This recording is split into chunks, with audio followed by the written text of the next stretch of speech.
Hey everybody, it is halftime of the NFL game, so the Rant is back. The Rant 2018, I had so much fun doing this for 4 years with Big Al Jerkins. This is, I don't want to say the next best thing, but this is as good as you can do in terms of replacing Big Al. A great friend, longtime friend of Big Al's, and Bill Haisten, Tulsa World columnist, best beat writer, back when you were a beat writer, that I've ever followed daily. I mean, you did a fantastic job on the beat, and now as a columnist, doing a great job. I would say the most knowledgeable guy I could possibly get in that chair. So I'm fired up for the 2018 season. Welcome, Bill. Thank you. It's a little weird to be in Al's seat. Yeah. I got to tell you. In fact, I had dinner with Al a couple of nights ago. He's been around a little bit. He has been was around. At the UCLA game yesterday. And I had a breakfast with Al yesterday at OU, and then an hour later, Rodney Anderson goes down, and moments ago, as I was driving here, the big news, huge news. I would say from the feeling I got in the postgame yesterday, they already knew. Sure, kind of then. You could tell this is pretty somber. Rodney has lost a season to a knee injury prior, and it looked like that's what was going on yesterday, and also lost a season to a neck injury. So this is the release from OU. Just moments ago, Lincoln Riley saying, we're heartbroken for him. He's overcome so much in his career. If anybody can do it again, it's Rodney. He's played a lot of great football and has a lot more ahead of him. This is heartbreaking. I told you just a moment ago, I think 3-4 years from now, I mean, they scored 7 touchdowns in this ball game and put it on UCLA and Chip Kelly. But when you bring up this game to OU fans years from now, they're going to immediately think of this moment and just how sick they are. Bill, how big is this? Try to explain what the Sooners are losing in Rodney Anderson. Well, like we were talking about before the segment began, Cayden, in the national semifinal game against Georgia, Rodney Anderson, who, really hit his stride midseason last year, and by season's end, obviously was an elite back, and came into this year as really on anybody's, or should have been on anybody's Heisman Trophy possibility list. But in the national semifinal game against Georgia, he ran for 200 yards. A week later, Georgia versus Alabama, the championship game, no Alabama running back ran for more than 64 yards against that same Georgia defense. So that defined, in my mind, certainly, I think in everybody's mind, it defined Rodney as an elite running back, as obviously an incredibly important guy for the Sooners. And now they have to make do with. And I say make do. Yeah, it's a good stable. No, it's a nice. They have nice backfield depth. I tell you what, Garrett Nieming and I were talking today, and I think that Lincoln has to be careful to resist the temptation to use Kyler Murray too much in the run game because he's a dynamic playmaker, a phenomenal athlete. But you don't want to expose him more than you have to. At the same time, you got to use him because he's great when he tucks the football and goes with it. So now the burden on the run game falls to guys like Sutton, who's a shiftier kid, to Sermon, who's more of a power guy, and to freshman T.J. Pledger. Is that combination good enough to get them to the playoff? We'll see. I like all of those guys. I absolutely think OU is still good enough to go win the Big 12, and if you're good enough to win the Big 12, you're probably good enough to make the playoff or at least be right there. But here's the thing. Trey Sermon, I love him. And in the right setting against the right team, your offensive line blocking the right way, he can mow dudes over and be incredibly effective. Sutton, he's got a lot of juice. We saw it yesterday against the right team in the right game, the right setting. He can be spectacular. Pledger brings a lot to the table as well. But Rodney Anderson brought everything you could possibly want out of a running back all into one package. And you mentioned the Georgia game. I don't think they've got a running back on the roster who can go have that kind of performance against a defense as good as what the Bulldogs were a year ago. I don't think you have a guy who can go get 200 in the Rose Bowl anymore. Does that mean you can't win a national title? I'm not saying that necessarily, but it makes it that much harder because this guy is that good. But now you try to get to that level and win that game with the combination of Murray and the 3 tailbacks and I tell you what, CeeDee Lamb yesterday, they do have dynamic receivers. They got playmakers, no doubt. CeeDee Lamb was fantastic yesterday. Probably his most complete game if you factor in the punt return. And then Marquise Brown every week makes something happen, a big play happen. And he's such a more complete football player than I expected him to be as a small speed guy. And then I still expect Calcaterra eventually to become, you know, a more frequently targeted guy in that offense. There was the CeeDee Lamb catch, which is maybe the catch of the year in college football, and even though it wasn't actually a catch. It doesn't count, but you'll see this thing a couple times. I mean, it is Odell Beckham Jr. stuff. This guy's a playmaker, man. It's been about 5 or 6 years since that one-handed catch kind of became more frequent or more common. Oh, yeah. The kids do it a lot now. But that's as good as I've seen of all of those. Full extension, that high above. I mean, and as close as he was, I'm not even sure it wasn't a catch, to be honest. It was close. As close as he made it, considering the circumstance, unreal. Yeah, the best he's played. That Kyler Murray to CeeDee Lamb connection seems really, really good, and the same goes for Kyler Murray to Hollywood Brown. I think those guys will have monster years. But just to put a bow on Rodney Anderson, man, I just want to express how sick it makes me. We talked to him at Big 12 Media Days. I asked him, hey, did you consider coming out last year, going to the NFL? Right. He said, I didn't even think about it. Because his success was so late last year. It was the final 7 or 8 games of the year. He said, I wasn't even thinking NFL. He was growing into that role as a team leader, and you could see him being a little bit more outspoken. The way Riley talked about him, you could tell his teammates love him. It just makes you sick to see a kid lose a season for the 3rd time in just his Sooners career. And, man, I cannot tell you how much I am pulling for him, whether he goes into the draft at the end of this year after the injury or decides to come back and try and improve that draft stock with 1 more year in college. I can't tell you how much I'm pulling for this kid going forward. I wrote this morning or last night for today's Tulsa World, and I believe it. The more improbable of the Heisman Trophy recipients at Oklahoma, it wasn't Baker, although what a great story, a walk-on guy, 2 schools, wins the Heisman. Unbelievable. But you know what? He was always a great quarterback. He just needed to play. He just needed a chance. Jason White came back from 2 ACLs. I think somehow, some way, maybe Lincoln should involve Jason White as an encouragement coach for Rodney Anderson, or a support guy somehow for Rodney Anderson, because nobody overcame more physical odds than Jason White to reach the highest level of individual play in college football. Man. Nobody. We are thinking of Rodney Anderson tonight. That is rough. Now, just quickly to get past OU, I thought the consistent pressure from the defense was huge. They came up with 6 sacks. I know the UCLA's offensive line is just, frankly, a joke at this point, but what we saw from that defense yesterday, I think, shows some improvement. You're seeing more playmakers, young guys. I liked a lot of what I saw there. I would like to see more of that pressure generated from the down linemen, but whatever it takes. Sure. That's right, a lot of blitzes. But keep in mind, too, you mentioned that UCLA's offensive line is sketchy, and it is. But you know what? In 14 games last year, Cayden, there were 6 games for OU in which they didn't even get more than 1 sack. Wow. 6 and games. So much of that was one guy in Obo.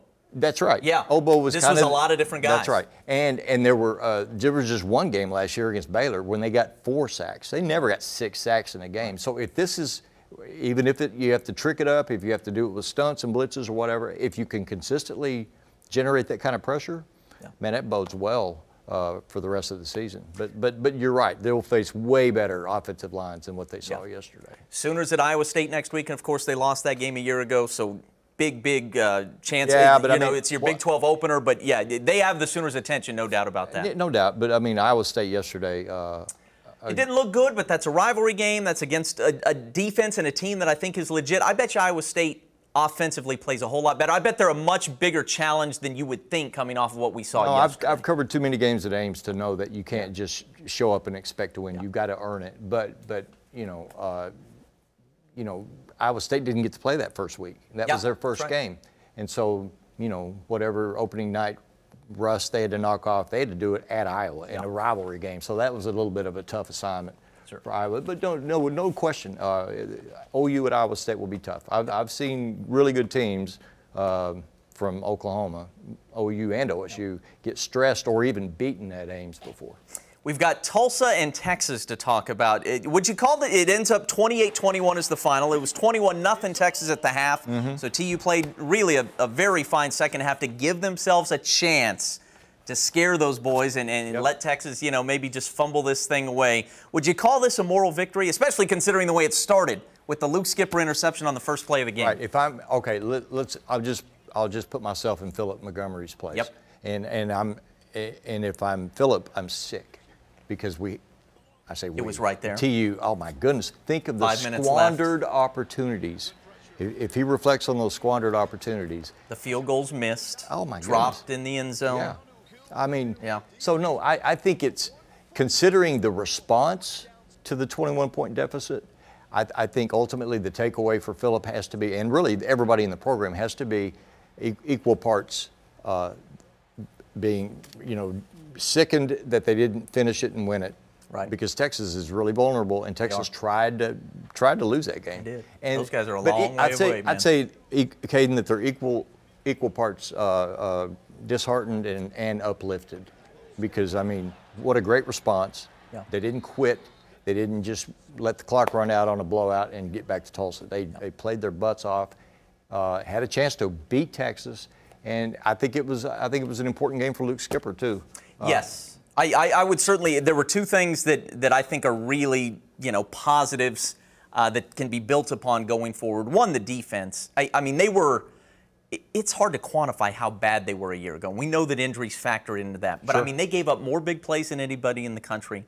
Yards, point, all of it. They gave up everything. They were bend and break 1 year ago. You know what? Last night, they lined up the way you need to line up. They kept the big plays down, especially after about the first 3 drives. And in the second half, when the offense needed them just to get back into the game, they kept coming up with stops. I mean, there was good stuff there. Bill Young, in his 50th year of coaching, the guy knows defense. That's a great stat, and, too. I mean, if he can just keep this group healthy, I think they'll play at least solid defense. And then you mentioned Luke Skipper. I think his confidence, especially the brutal start, interception on the first play, 2 interceptions early, for him to battle back and then make the throw he did to Johnson to cut this thing to 7 late.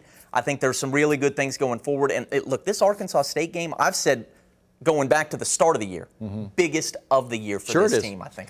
They got to win at home Saturday, I think. just hope that the TU fans understand that Arkansas State is not just some directional, lay down opponent. I mean, this is a tough Maybe game. the best team in the Sun Belt, people thought, coming into the year. Right, and with a familiar guy at quarterback, in Haisten. Yep. And so it's a critically important game for TU. It's a winnable game for TU. I have to think that, I think probably one of the greater challenges in sports is to go practice football after you've had a tough loss. Yeah. But this might be an exception this week. Yes. They may be energized. I think they should be fired up. I think they will too. be. I think they know how important this Arkansas State game is. And I don't know if you put any stock into the ESPN FPI or not, but they've got Tulsa favored in 5 of their remaining 10 games. The ESPN thinks there's a pretty good chance Tulsa finds a way to win 6 and go to a bowl game, which we all, at the beginning of the year, you quoted Pat Jones as saying, if he wins Montgomery's 6, coach of the year if he wins 6. If he wins 6, he's the coach of the year. I believe more now that they're capable of that than I did at the start of the year or prior to the Texas game, without a doubt. But I'll say this, too, real quick about TU. Yeah.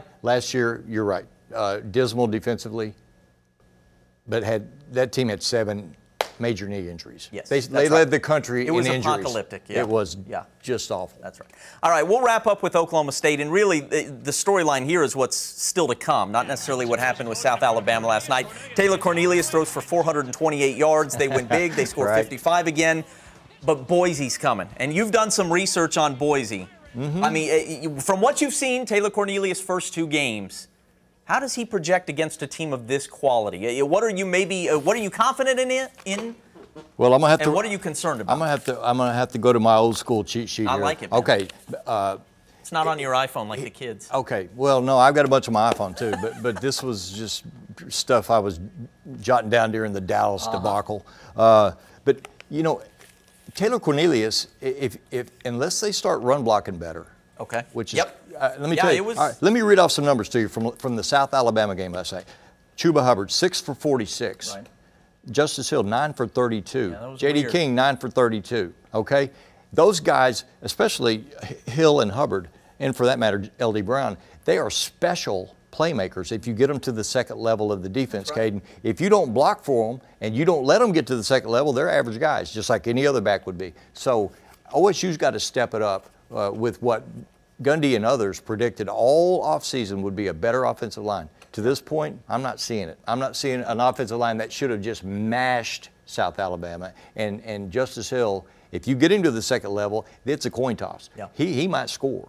And at worst, he's going to get you 8 yards. But 9 for 32, he ain't a 9 for 32 kind of running back. They've got to block better and not put so much pressure on Taylor Cornelius to be great, because it's not fair.